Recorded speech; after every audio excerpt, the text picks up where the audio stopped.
Kisah Tuan Muda Direktur Perusahaan.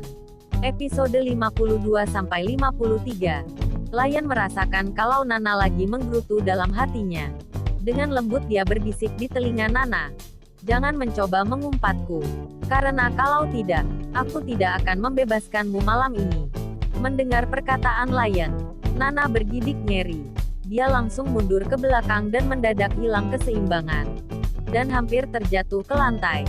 Tapi Lion segera menangkap pinggang Nana dan menarik Nana ke pelukannya. Sayang, apakah kamu baik-baik saja? Nana mengedip-ngedipkan matanya melihat tatapan lembut Lion. Jantungnya berdetak kencang ketika menyadari dia ada di pelukan Lion. Dan semua orang kembali dibuat iri dengan perlakuan Lion pada Nana. Ya ampun, Tuan Lion ternyata sangat romantis. Ternyata dia tidak semenyeramkan yang kita pikirkan. Bos memang luar biasa. Tapi aku rasa calon istrinya itu terlalu biasa. Mungkin itu yang bos kita suka. Sederhana dan polos. Maureen merasa kesal dengan semua bisik-bisik para karyawan Lion yang hadir di acara itu. Sedang Albert hanya duduk diam sambil memainkan handphonenya. Ada sedikit rasa kecewa di hatinya melihat Nana berada di pelukan Lion. Setelah berpamitan, Lion langsung meninggalkan lokasi acara dengan menggandeng tangan Nana. Tanpa memperdulikan semua mata yang tertuju padanya. Para tamu ada yang memilih pulang. Dan ada juga yang memilih menikmati makanan yang sudah disediakan. Sesaat kemudian Lion dan Nana berada di dalam mobil mewah Lion. Apa kamu baik-baik saja Nana? Tanya Lion ketika melihat Nana menahan sakit. Kakiku sakit, jawab Nana. Apa kamu sudah makan? Lanjut Lion. Nana menggelengkan kepalanya dengan ekspresi sendu. Aku masih lapar. Tadi hanya makan kue saja. Lanjut Nana. Baiklah. Malam ini aku akan membawamu ke suatu tempat yang tidak akan pernah kamu lupakan. Kata Lion. Nana menjepit alisnya. Mendadak ekspresinya berubah aneh. Secara sepengetahuannya Lion suka membawanya ke tempat-tempat aneh. Si bebek mau membawaku kemana lagi? Oh Tuhan. Jangan-jangan. Batin Nana. Lion tidak peduli dengan ekspresi Nana. Dia tersenyum licik melihat Nana menggerutu. Segera setelah itu dia menjalankan mobilnya. Dan sesaat kemudian mobil Lion sudah jauh meninggalkan hotel. Kenapa kamu melakukan hal bodoh tadi? Tanya Nana. Aku menyukainya. Jawab Lion dengan santai sambil mengedipkan matanya. Maksudmu? Tanya Nana. Karena aku suka melihatmu kesal. Lanjut Lion. Mendengar jawaban Lion, Nana menarik nafas dalam menahan rasa kesal di hatinya. Nana. Suara Lion terdengar lembut di telinga Nana. Nana langsung menoleh ke arah Lion yang sedang fokus menyetir. Apa kamu membenciku?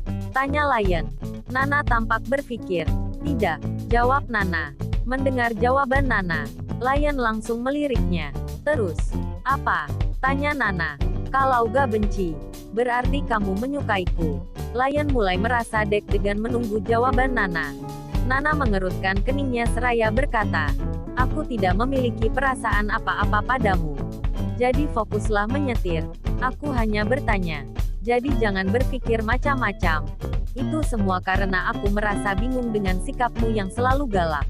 Tidak pernah lembut dan ramah padaku. Apalagi tersenyum. Ucap Lion. Aku hanya baik dan ramah sama orang yang memperlakukanku dengan baik. Jawab Nana dengan ketus. Lion mengerutkan keningnya mendengar perkataan Nana. Petik 2. Apa aku tidak baik padamu? Apa aku begitu kasar? Iya. Jawab Nana spontan dan itu membuat ekspresi Lion jatuh. Mendengar jawaban Nana, Lion kecewa karena bukan itu jawaban yang dia harapkan.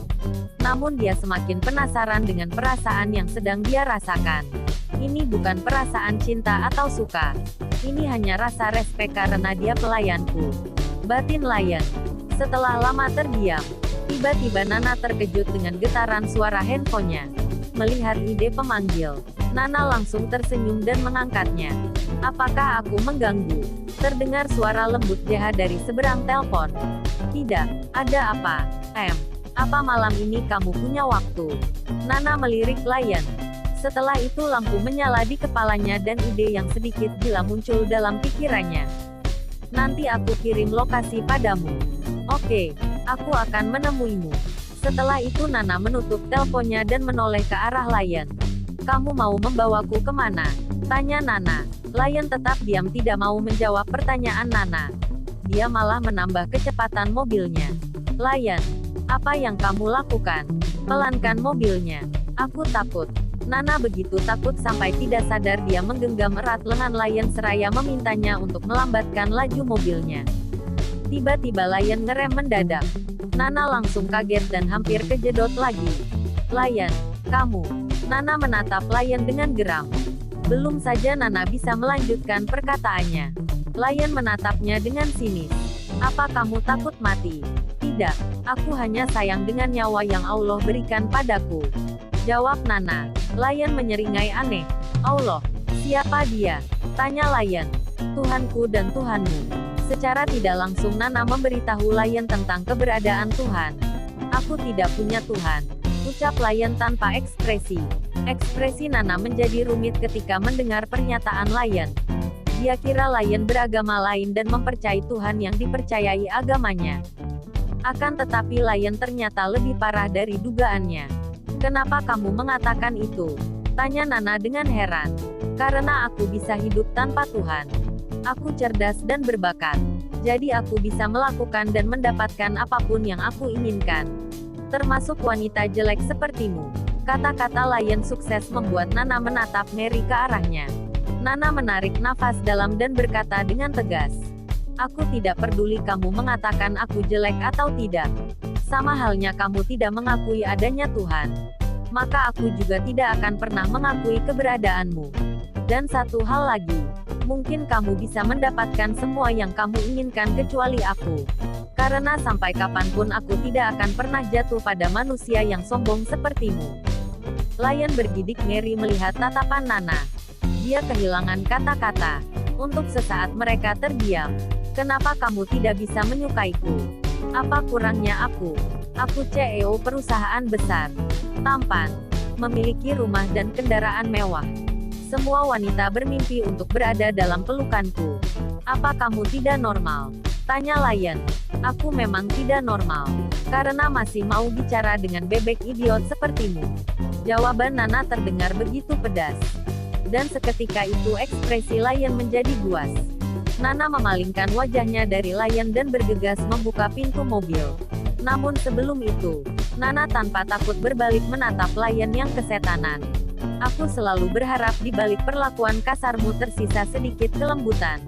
Tapi ternyata aku salah. Dan jangan khawatir, aku akan menyelesaikan perjanjian kita dengan baik. Setelah itu aku akan kembali ke Indonesia dan kita tidak akan pernah bertemu lagi. Ucap Nana. Setelah itu Nana berbalik dan mencoba keluar dari mobil Lion. Tapi pintunya terkunci. Nana berbalik melirik Lion lagi seraya berkata, "Buka pintunya." Tatapan Lion semakin buas. Setan dalam dirinya benar-benar berhasil menguasai jiwanya. Secepat kilat Lion mencekik leher Nana dengan tatapan buas. Nana kesulitan bernafas dan berusaha melepaskan tangan Lion dari lehernya. Wanita ular, kamu sudah melewati batas. Aku sudah memberikanmu hati tapi kamu minta jantung. Aku peringatkan padamu.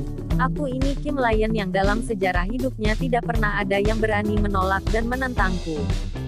Dan satu hal lagi yang perlu kamu ingat. Kalau aku bisa membuatmu jatuh cinta padaku dan memohon pelukanku. Ucap Lion dengan nada tinggi. Suara Nana tidak bisa keluar. Karena Lion semakin erat mencekik lehernya. Nana semakin kesakitan. Air matanya mengalir deras. Dia tidak menyangka kalau Lion bisa sekasar ini padanya. Nana mencoba menarik tangan Lion dengan kuat dan mengeluarkan suaranya susah payah lalu berkata, Li, Lion kamu akan membunuhku. Leherku sakit. Lion tidak peduli dengan apa yang dikatakan Nana. Dia malah semakin mengencangkan cengkeraman tangannya. Ini karena kamu sudah berani melukai harga diriku. Kata Lion. Bola api benar-benar membara di dalam mata Lion. Mendengar perkataan Lion, Nana berhenti meronta-ronta. Dia menatap Lion seraya berkata, jika membunuhku bisa membuatmu puas lakukanlah Lion. Tatapan Lion melunak ketika melihat air mata Nana jatuh berurai. Ada rasa menyesal dalam hatinya. Tapi sebelum dia melepas cengkeraman tangannya, tiba-tiba ada suara keras dari luar yang mengetuk-ngetuk pintu mobilnya. Lion langsung melihat orang yang mengetuk pintunya. "Park JH, kamu lagi," ucap Lion sambil menggertakkan giginya. Nana langsung melirik keluar jendela. Segera dia mengambil kesempatan dan mengetuk-ngetuk pintu dengan tangan kirinya. JH, tolong aku. Petik 2. Panggil Nana dengan susah payah. "Diam," ucap Lion. Setelah itu dia kembali mengencangkan cengkeraman tangannya. Nana semakin kesakitan dan susah bernafas. Dari luar JH semakin marah ketika lampu mobil lainnya menyorot ke arah mobil Lion. Sehingga JH bisa melihat Lion mencekik Nana. Malam hari yang cukup terang oleh sinar rembulan dan lampu jalanan. JH tidak peduli apapun. Dia berteriak sekeras-kerasnya. "Lion brengsek, buka pintunya. Jangan kamu coba menyakiti Nana. Kalau kamu tidak mau buka, maka jangan salahkan aku bila mobil mewahmu ini aku rusak." Setelah mengatakan itu, JH mengambil tongkat bisbol yang ada di mobilnya. Segera setelah itu dia kembali menuju mobil Lion. Dengan kuat dia memukul kaca mobil Lion tanpa peduli banyak orang yang berlalu lalang melihatnya. Ekspresi Lion menjadi gelap melihat perbuatan JH. Dia melepas Nana dan segera keluar dari mobilnya. "Akhirnya kamu keluar juga. Tidak aku sangka kalau seorang Lion takut mobilnya rusak." JH mencoba memancing amarah Lion. Secara dia tahu betul watak Lion. Jelaslah JH tahu betul watak Lion. Secara mereka SMA di tempat yang sama dan dijuluki dua pangeran sekolah.